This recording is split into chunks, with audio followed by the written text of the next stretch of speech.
29歲嘅深圳女仔咧，同相親嘅香港男仔啊，即係約會咗4次，即係手都唔俾拖喎。呢兩個人咧都係29歲，女仔咧喺深圳度做小學老師啦，男嘅喺香港咧係做活動策劃嘅。咁上個月咧，兩個人印象咧都唔錯嘅喎。呢個香港男仔咧又非常紳士啦，即係每個週末咧都會從深圳咧同佢見面約嘅。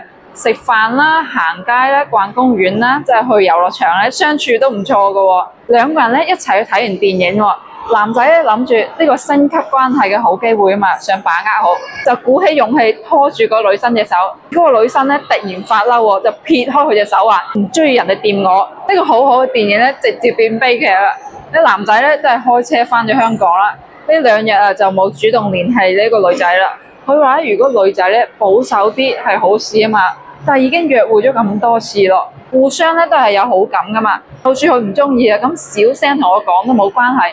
話使唔使咁嬲撇開我隻手啊？公眾場合嚟噶嘛，我尊嚴都冇晒啦。